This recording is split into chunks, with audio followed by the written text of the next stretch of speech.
Et salut à tous, bonsoir et bienvenue sur PS2 Channel. Et ce soir, une nouvelle vidéo. Donc, je vais faire un retour magasin. Donc, voilà, j'ai été faire le magasin. Donc, voilà, j'ai quand même beaucoup de jeux qui sont rentrés aujourd'hui. Donc, je vous propose ça tout de suite. Donc, il y a un peu de PAL, PS2 PAL, PS2 Jap, un jeu Xbox 360, quelques jeux GameCube. Ben, je vais vous montrer tout ça. Donc, je fais un peu dans le désordre. Je vais vous montrer ça. Donc, on commence directement par un petit jeu Xbox 360 trouvé. Donc c'est le GTA Episode from Limited Stories, hein, donc c'est le GTA 4 dans sa version Xbox 360, donc voilà, c'est un de mes GTA préférés. Donc quand je l'ai vu, je l'ai pris directement, donc je l'ai vraiment pas eu très cher, hein, je l'ai eu pour 5 euros. Donc vraiment super cool de trouver ce GTA là, surtout que je l'avais pas souvent vu. Je le voyais souvent sur PS3, mais sur Xbox 360, je le voyais quasiment jamais. Donc voilà, je l'ai vu, je l'ai pris directement pour 5 euros, on le prend en direct. Hein. Donc il y a le jeu complet, hein. Donc il y a tous les DLC dedans, hein. Donc The Lost of Damned et The Ballad of Gethony. Donc il y a les deux DLC de GTA 4 dedans, donc plus le jeu, donc super. Une très très bonne rentrée pour ce petit GTA 4 épisode From Liberty City Stories, un des meilleurs GTA, hein, celui qui a le meilleur scénario pour moi, qui a la meilleure critique capitaliste derrière lui. Franchement, c'est vraiment un super super scénario ce jeu de GTA là. Moi, je l'ai vraiment bien aimé. Donc, on continue un peu avec de la PS2 PAL en voiture, voilà. Donc là, j'ai trouvé le Kinetic iToy, donc c'est un jeu iToy hein, qui permet de faire des mouvements et tout. Donc voilà, ça existait déjà sur PS2. Hein. Il n'a pas fallu attendre la Wii pour que ça sorte hein, parce que l'Itoy était sorti un peu avant la Wii, mais bon, voilà, ça n'a pas eu le succès escompté. Hein. C'est vraiment la Wii qui a raflé tout le marché, et tant mieux pour Nintendo, car grâce à la Wii, ils ont pu remonter la pente et ils ont pu retrouver leur place de leader qu'ils avaient perdu. Donc voilà, mais bon, la caméra Itoy avait existé aussi, donc voilà, c'est un petit flop pour Sony, mais ça va encore, quoi. C'était des jeux un peu particuliers comme ça. Hein. Le problème, c'est que la caméra n'était pas très bien réglée, et donc voilà, c'était pas au top, top, top. Hein. Moi, je trouve que dans niveau des jeux comme ça où ils ont fait avec les mouvements, je pense que le Kinect de la 360 s'en sort le mieux. Là oui, j'ai pas trouvé que c'était facile pour les gens de toutes les tranches d'âge pour y jouer. C'est vrai que c'était intelligent de la part de Nintendo d'avoir fait ça. Mais voilà, moi de toute façon moi c'est pas du tout mon genre de jeu. Hein. Je prends vraiment que pour la collection. Donc voilà, Light Kinetic. Ensuite, trouver un petit jeu de sport, un jeu de rugby, hein, donc voilà, Rugby 2006, hein, donc voilà, moi je suis pas du tout fan de rugby, hein, mais je voulais vraiment tester un jeu de rugby sur PS2, comme je collectionne à fond la PS2, ben essayer de trouver un maximum de jeux de sport, et donc ce sera l'occasion pour tenter un jeu de rugby, donc j'en ai jamais essayé de ma vie, j'ai jamais joué à un jeu de rugby, donc voilà, je l'ai pris, je l'ai trouvé pour 2 euros, celui-là, donc c'est vraiment rien du tout, hein, et le Kinetic avant, je l'ai payé pour 2 euros aussi, hein, donc c'est vraiment des jeux que j'ai pas acheté cher du tout. Ici, on a encore un petit jeu de chez Phoenix, hein, donc le London Challenge, hein, donc celui-là aussi un petit jeu que j'ai acheté pour 2 euros, donc voilà, je sais pas ce que c'est, ça doit être un petit jeu de course à mon avis, qui doit vraiment être ridicule, hein, puisque Phoenix, ils sont habitués pour faire des jeux un peu de nul comme ça, donc voilà, c'est rien de foufou, mais bon voilà, je l'ai pris parce qu'il il me donnait envie, hein, la jaquette, juste pour voir à quel point cette entreprise peut être médiocre. Hein. Je suis toujours curieux de savoir quelle arnaque ils ont fait à l'époque. Donc je veux vraiment avoir un maximum de jeux PS2. Hein. Je fais peut-être pas un full set, mais j'essaye de trouver de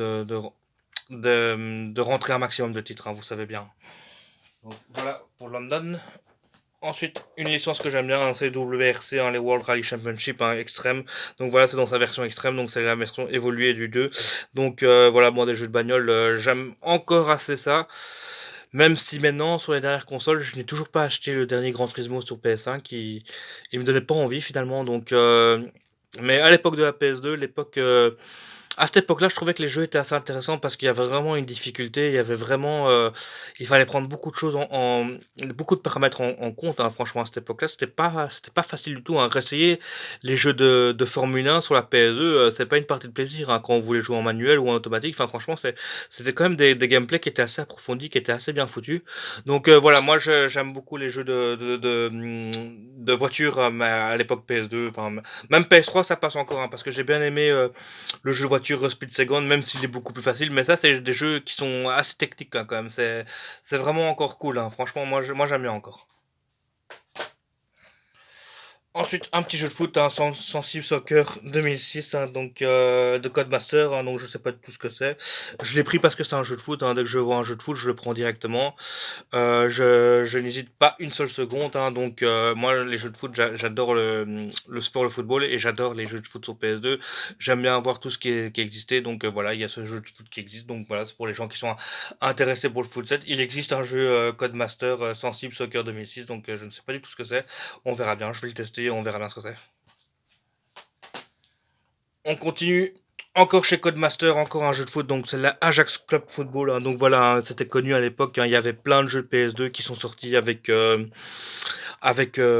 clubs de football en fait, et donc celui-là il a un partenariat avec l'Ajax Amsterdam, Ajax Amsterdam qui est un grand club du Pays-Bas en fait, donc vraiment moi j'ai déjà visité ce stade-là, c'est vraiment une ambiance exceptionnelle, c'est vraiment un club que je respecte vraiment, c'est pas mon club préféré, je préfère quand même des clubs comme Manchester United ou Real Madrid ou des trucs comme ça, ou Bayern Munich, mais tous les jeux de club football, dès que j'en vois un, surtout les exclus parmi les pays, il y en a un qui est très rare, c'est le Celtic Glasgow, qui exclut Écosse, qui coûte une fortune.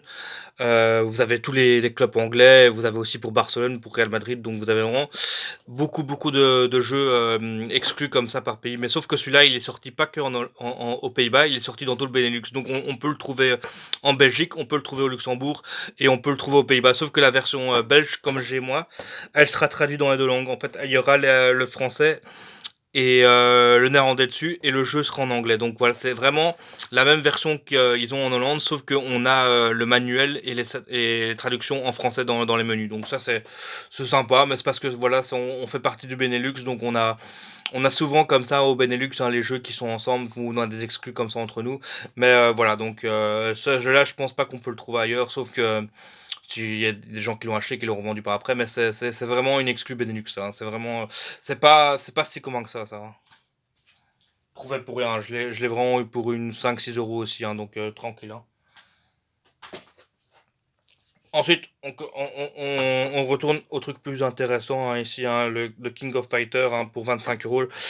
J'ai trouvé le King of Fighter Neo Wave, donc voilà, je suis très content, je rentre encore un jeu SNK Playmore. De toute façon, dès que je vois les King of Fighters, je les prends direct, je me pose même pas la question, je regarde même pas le prix, je le prends direct parce que c'est vraiment des jeux que moi j'adore en jeu de versus, et donc j'ai profité aussi en même temps, un peu plus cher, celui-là je l'ai payé 35 €, donc 25-35. Donc voilà, j'ai pris le King of Fighter Maximum Impact en pâle. Donc je possède déjà la version japonaise, mais comme cette version-là est sous fourreau et qu'il y a un bel artwork dessus, j'ai voulu le prendre. Donc voilà, comme ça me fait deux jeux SNK Playmore en plus dans ma collection PS2, pardon, dans ma collection PS2 SNK Playmore. En plus, c'est des titres en pâle, donc j'ai pas beaucoup de jeux versus en pâle, mais ça fait plaisir de rentrer des pièces comme ça, quoi. C'est toujours cool, quoi. Ensuite, on va passer un peu avec la GameCube, donc ici, j'ai pu trouver deux petits jeux GameCube. Donc on a le Star Fox Adventure et le Donkey Konga. Donc le Donkey Konga, c'est un jeu Donkey Kong avec les bongos, donc voilà. Toujours comme ça, les jeux GameCube à l'intérieur. Hop, là c'est sympa. Donc voilà pour ce Donkey Konga. Bon voilà, là je n'ai toujours pas trouvé les bongos pour jouer avec, donc on verra quand je les trouverai. J'espère que je les trouverai un jour. Et on va passer une petite minute pour parler de Star Fox Adventure, un Star Fox Adventure qui est vraiment un jeu exceptionnel, c'est vraiment pour moi un des meilleurs jeux de la PS2, donc voilà, je l'ai quand même de la PS2, qu'est-ce que je raconte, de la GameCube. Donc c'est 40 € que je l'ai payé. Ouais, c'est quand même cher, mais bon, c'est de la GameCube Jap, quand même, donc voilà, bon, Star Fox, inutile de vous dire, que c'est un des jeux les plus beaux de la génération PS2 Xbox, de la sixième génération en fait, vraiment. On dit souvent que la Xbox est plus puissante, que les jeux sont plus beaux sur Xbox, c'est pas toujours vrai, parce qu'on peut regarder qu'il y a quand même beaucoup de jeux GameCube que quand on regarde, ils passent mieux, enfin ils vieillissent mieux que les jeux Xbox, parce que vous voyez, Sur Xbox, il y a cette espèce de terne vert comme ça, il y a un peu un écran grain vert comme ça. Sur PS2, c'est gris. Et sur GameCube, quand on voit les couleurs, c'est vraiment coloré, c'est vraiment joli. Donc je trouve que la GameCube, elle est quand même, franchement, elle envoie quand même du lourd, hein, cette GameCube. Hein. Donc faut pas toujours se fier aux apparences. Moi, je trouve que les jeux GameCube ont mieux vieilli que les jeux Xbox. Bon, je préfère la PS2 parce que la PS2, c'est vraiment l'expérience de jeu, c'est vraiment la variété de jeux que je préfère dessus et que c'est une console que j'ai eue à l'époque. Mais je trouve que niveau, si je devais faire un top 3 de mes consoles, je mettrais la PS2 en premier et je mettrais la GameCube en deuxième parce que c'est une console qui est vraiment excellente aussi, quoi. Hein. Franchement, avec des bonnes exclusivités. Hein. Donc Star Fox, qui est un jeu exceptionnel, hein, qui est super beau. L'eau est super bien faite dans ce jeu. Vous avez le renard, hein, qui est vraiment bien détaillé et tout. Enfin, franchement, ce jeu est vraiment très impressionnant pour l'époque. Hein. C'est vraiment une masterclass, hein, de Nintendo, il y a rien à dire. Hein. C'est vraiment un jeu. En plus, ils ont complètement changé la formule. Au lieu de faire un jeu avec les vaisseaux, un shoot comme ça, ils ont fait vraiment un jeu d'action-aventure typé Zelda. Donc voilà, moi, c'est vraiment un jeu que je conseillerais à tout le monde. Franchement, si vous avez des enfants, des gens plus jeunes, je conseille de présenter ce jeu-là parce que c'est vraiment un jeu extraordinaire. Bravo à Nintendo pour cet exclu-là. On retourne sur la bonne vieille PS2, hein, donc notre support préféré, la PS2. Donc j'ai pu trouver le SOCOM 2 US Navy Seal. Et donc voilà, c'est une version US. Hein, donc voilà, je l'ai trouvé en US. Donc voilà, j'ai trouvé des jeux US aujourd'hui. Bon, pas grand chose, hein, j'en ai trouvé que deux. Celui-là et un autre. Donc SOCOM, voilà, un titre très important de la PS2. Hein, c'est le titre où on jouait avec le casque et tout. Donc voilà, c'était vraiment un jeu super sympa pour l'époque. C'est un jeu où on pouvait jouer en coopération, qui était vraiment super cool. C'est un jeu qui a quand même marqué la PS2. Hein. Moi, je me souviens, il y avait un ami, quand j'étais jeune, il avait le casque et tout, et on s'amusait bien à jouer chez lui. Franchement, moi, sauf que c'était pas le 2. Hein. Moi, c'était le Pro et Socom que j'ai beaucoup joué avec lui. Mais ouais, c'est une très bonne licence, et je pense que, je sais pas si les serveurs sont encore d'actuels aujourd'hui, mais je sais qu'il y a moyen quand on trafique un peu sa PS2, il y a encore des gens qui font des serveurs sur ce jeu-là, donc c'est extraordinaire. Hein. Presque 20 ans plus tard, il y a toujours des serveurs qui sont actifs sur ce jeu-là. Donc voilà, super jeu de la PS2. Ça, c'est vraiment un jeu qui a marqué son temps, quand même. On continue avec le deuxième jeu US trouvé, hein, donc le Driver 3. Donc le Driver 3, c'est pas le meilleur jeu GTA-like, on va dire. Hein, donc il y a eu une polémique dessus, bien évidemment. Hein, c'est un jeu qui n'était pas fini, c'est un jeu qui a été fini à va-vite, mais c'était un jeu qui était là pour court-circuiter le grand GTA San Andreas. Hein, donc il est sorti juste un peu avant. Ben, évidemment, il est sorti bâclé. Mais moi, à l'époque, je l'avais testé.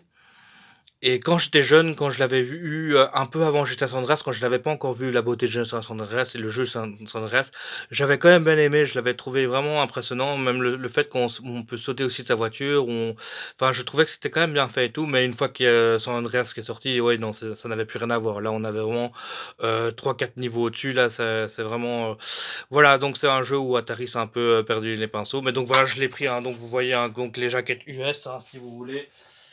Je sais qu'on reproche toujours à la PS2 d'avoir ces tranches blanches, hein, mais si vous collectionnez de l'US, hein, vous aurez des belles tranches de couleurs, comme la Nintendo, comme les autres consoles. Donc voilà, donc il y a moyen de collectionner avec des belles tranches sur PS2. Bon, pour moi, l'argument des tranches qui disent que c'est moche, c'est terne, etc. Bon, moi, ça marche pas pour moi, puisque c'est vraiment quand le jeu qui m'intéresse, c'est la couverture, je m'en fous un peu en fait. Hein. C'est vrai que c'est plus plaisant d'avoir des tranches comme ça, c'est vrai, on va pas se mentir. Mais moi, c'est vraiment l'expérience de jeu qui m'importe le plus. Et je trouve que sur PS2, on a beaucoup plus d'expérience que sur les autres consoles. Ben, rien que le dû de la variété et de la bibliothèque PS2. Hein. Donc voilà, deux jeux petits US trouvés. Hein. Donc voilà, super content. Hein. C'est pas tous les jours que je prends de l'US. Mais dès que j'en trouve, ben, je les rends directement parce que c'est tellement chaud à trouver en Belgique que voilà quoi, c'est pas commun non plus, hein, l'US à part chez nous. On va continuer un peu avec de la PS2 Jap hein, ici. Donc on a le Vampire Knight de Namco. Donc ça, si je me souviens bien, c'est un rail shooter aussi. Hein. Je l'ai aussi en pâle, celui-là, il me semble. Hein. Donc c'est un rail shooter de chez Namco. Hein. Donc voilà, c'est un petit jeu aussi, pas pour grand-chose. Hein. Je l'ai eu pour 10 euros, une dizaine d'euros. Hein. Donc voilà, c'est un bon petit jeu aussi. Hein. Donc Vampire Knight de chez Namco. Dès que j'en vois un S-Combat je le prends directement, hein, donc voilà, des shoots d'avion, hein, moi j'aime beaucoup cette licence-là. Bah, j'aime bien les shoots en général, hein, c'est vraiment un genre de style que j'aime bien, mais j'aime beaucoup aussi les shoots 3D, j'aime beaucoup ce genre, surtout avec les avions comme ça, moi j'aime beaucoup. J'adore aussi Flight Simulator, hein, sur PC que j'aime beaucoup aussi, mais donc voilà pour ce petit jeu-là, Ace Combat Zero. Ensuite, un petit RPG ici, Dragon Quest V, hein, donc voilà, Dragon Quest V hein, en Jap encore, hein, donc voilà, trouvé pour un peu plus cher celui-là. Je crois que je l'ai payé 30 euros, celui-là je l'ai payé une dizaine d'euros, donc voilà, ça c'est un bon RPG aussi, hein, avec une super belle cover, hein, comme d'habitude, un Square Enix, hein. Donc Square Enix, avant c'était Squaresoft, mais quand on regarde les artworks de Square Enix et les artworks de Squaresoft, ils sont magnifiques, hein. Franchement, ça donne vraiment envie. Donc voilà, un très très bon RPG, un très très grand jeu aussi, un très très bon jeu de la PS2, hein. Donc quand je vous ai dit, hein, il y a beaucoup d'RPG sur PS2, hein, mais encore plus en Jap et encore plus en US, hein. Un petit jeu de catch là ici, All Star Pro Wrestling. Donc voilà, il y a encore un jeu de catch qui a été fait par Squaresoft. Donc je sais pas si c'est l'équivalent d'un SmackDown ou quoi, mais je pense pas du tout. Je pense que c'est encore une. Bah quoique. Non. Euh... Pro Wrestling. Je pense que Pro Wrestling c'est comme la WWE, hein, je pense bien, hein, mais je suis pas sûr du tout hein, maintenant. Comme ça, je reconnais pas les catcheurs. Mais je sais pas si c'est la même chose que SmackDown ou Raw, je sais pas, non, non. Bon, j'ai pas envie de dire bêtises, hein, mais je crois que c'est du même univers de catch, mais là je suis pas sûr du tout, donc ça j'ai trouvé pour rien du tout. J'ai trouvé pour 10 euros. Donc voilà, les jeux de catch, quand je les vois, je les prends directement parce que j'aime bien les jeux de catch sur PS2, je trouve qu'ils sont vraiment très très cool. Ensuite, un peu plus cher, là on a évidemment du Metal Gear Solid 2, hein, donc Sons of Liberty en Jap, donc 25 euros, donc ça va encore, hein, parce que sur Amazon il est quand même bien plus cher. Mais donc voilà, le Metal Gear Solid 2 hein, qui a été beaucoup décrié, que j'ai bien aimé, moi je trouve que c'est vraiment une claque pour la PS2, hein, c'est vraiment un jeu qui est vraiment magnifique, hein, c'est vraiment, en plus il est sorti au début de la PS2, il est vraiment excellent hein, celui-là, je crois c'est un des jeux vraiment qui a vraiment montré les qualités de la PS2, moi j'adore le début quand on est sur le bateau, bon le fait qu'on contrôle Raiden Impress, c'est vrai que c'est un peu bof, c'est vrai que sur le moment même, moi à l'époque ça m'avait un peu dégoûté, mais ça reste un jeu avec un propos intéressant. C'est du Konami, du Kojima. Voilà, ça reste un chef-d'œuvre, hein. Franchement, les Metal Gear Solid, c'est une bonne licence. Même si moi, parfois, je la trouve un peu surcotée. Surtout dans ces derniers épisodes, le 4 et le 5, que j'ai trouvé moyen, je les ai pas trouvés Enfin, le 5 ça va encore, mais le Gun of Patriot, je l'ai pas du tout aimé, quoi. Je l'ai trouvé trop long au niveau cinématique. Mais celui-là, il est quand même bien. On a vraiment un hybride entre le jeu vidéo et le cinéma. Déjà, à l'époque, Kojima était très inspiré par le cinéma. Donc, voilà, c'est un super jeu, une super jeu PS2, celui-là. Franchement, si vous n'avez jamais fait le Metal Gear Solid 2, Son of Liberty, je vous le conseille quand même. C'est vraiment un jeu qu'il faut faire une fois dans votre vie, c'est sûr et certain, ça. Ensuite, on a un petit jeu Bully Baku, donc ça je ne sais pas du tout ce que c'est. Je l'ai déjà vu en pâle dans des collections avec cette tour-là qui est beaucoup plus grande, mais je ne sais pas du tout ce que c'est, donc j'ai pas envie de dire bêtises. Donc moi je vais le tester et on verra bien, mais je ne sais pas du tout ce que c'est comme jeu. Je l'ai pris parce que la jaquette me trouvait vraiment, je l'ai trouvé vraiment bizarre et tout. Enfin franchement c'était vraiment, en plus avec un beau CD comme ça, franchement ça c'est cool encore quoi. Mais j'ai trouvé ça pour 10 euros aussi, donc je l'ai pris directement. Je me suis pas posé de questions. Ensuite, on a du Power Smash de Sega Professional Tennis. Donc voilà, donc ça c'est du comment ça s'appelle encore Virtua Tennis, hein, en fait c'est le Virtua Tennis, mais Virtua Tennis mais en Jap, hein. Donc voilà, il a été porté sur PS2, il existe en PAL, il existe en Jap, il en existe en US. Donc voilà, Sega a vite porté ses jeux sur PS2 une fois qu'ils sont tombés. Et de toute façon, ils ont porté tous leurs jeux soit sur la console concurrente, sur Xbox, sur GameCube, sur PS2, mais il me semble que la licence Virtua Tennis. Ah non, elle est peut-être aussi sortie sur Xbox, enfin je sais pas.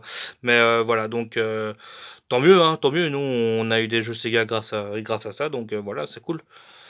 Donc ça aussi, j'ai trouvé pour rien du tout, hein. C'était 3-4 euros, pas plus. Ensuite, beaucoup plus cher là. Ici, on est dans la quarantaine d'euros. Évidemment, c'est un Rockman X7, hein, donc voilà, donc c'est Megaman, hein, donc voilà, de chez Capcom, hein, donc voilà, vous savez très bien que les Megaman ça coûte très cher. Donc en Jap ça s'appelle pas Megaman, mais ça s'appelle Rockman. Donc voilà, je l'ai pris directement, je me suis même pas posé de questions. Voilà, la licence Megaman, c'est une licence que j'adore moi. C'est vraiment des jeux qui sont très très bons, qui sont en 2D, qui sont très très intéressants. Et donc voilà, moi c'est vraiment un jeu. Celui-là je l'ai pas fait et tout, mais j'avais trouvé une compilation avec tous les Megaman, faudrait que je la fasse une fois, que j'ai trouvé en US. Mais voilà, quand je trouve des épisodes comme ça, Jap tout seul, ben, direct je les prends quoi. Et ensuite, un des jeux préférés, donc ça c'est le Wheel of Katamari, donc c'est la version Jap, donc ça c'est un jeu qui est complètement barré, qui a un concept unique, hein, qui est vraiment, qui est une exclu PS2, hein, en tout cas le premier, le 2 il est sorti sur Wii et sur Xbox 360 je crois, mais le premier est sorti sur PS2, j'ai même la version US que je peux vous montrer. Donc ici on a la version US de Wheel of Katamari, donc c'est vraiment un jeu qui est exceptionnel où on fait la boule et en fait à chaque fois on prend des décors etc. Donc c'est un jeu qui est très artistique, qui est très unique dans son genre et on voit pas ça partout, c'est vraiment un jeu qui est à part dans le jeu vidéo et la musique, la bande son est juste exceptionnelle dans ce jeu, c'est vraiment super super, hein, c'est vraiment un excellent jeu, hein. Donc voilà pour ce Will of Katamari, je vous le conseille vraiment.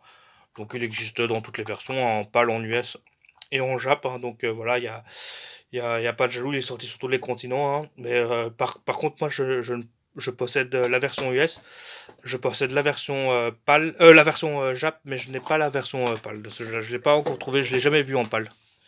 Donc voilà pour ça.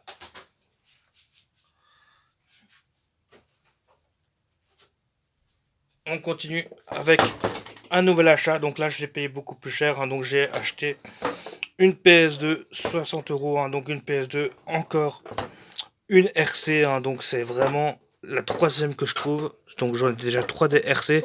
Donc c'est des PS2 RC. Donc c'est CSPH 39 000 RC. Donc c'est la PS de Jap Ratchet Clank en fait, hein. Donc NTSC J.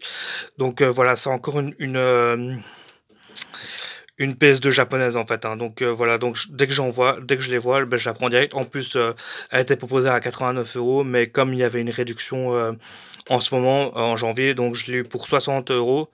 Et dedans, il y avait ces deux jeux-là avec, donc je dis pas non, hein, Mercenary et Tekken 5, que je trouve que l'artwork Tekken 5 est magnifique aussi en Jap, hein. Franchement, c'est vraiment magnifique aussi. Donc voilà, Tekken 5, un très très bon jeu de versus, hein. Donc voilà, donc la soixantaine d'euros, hein, pour cette PS de Jap avec tous les câbles, le cap officiel japonais, une manette japonaise, les deux jeux, donc voilà, hein.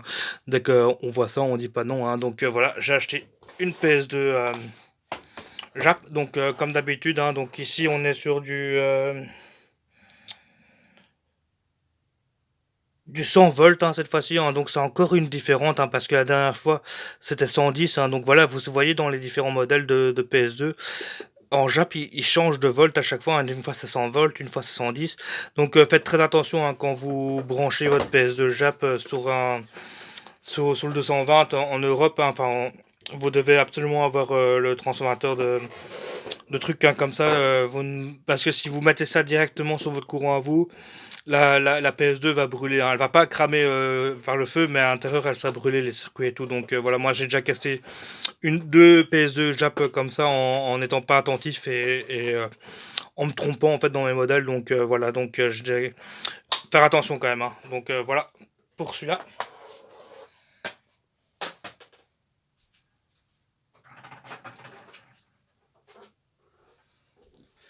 Et on termine la vidéo encore une fois avec une PS2, sauf que cette fois-ci c'est la PS2 Silver, hein, donc la super magnifique PS2 Silver que moi j'aime beaucoup. Donc celle-là c'est une PAL, hein, donc une 5004, hein. Donc tout ce qu'il y a de plus classique, hein, sauf qu'elle est grise celle-là. Donc moi j'aime bien ce modèle gris, c'est un modèle que je possédais pas encore, hein.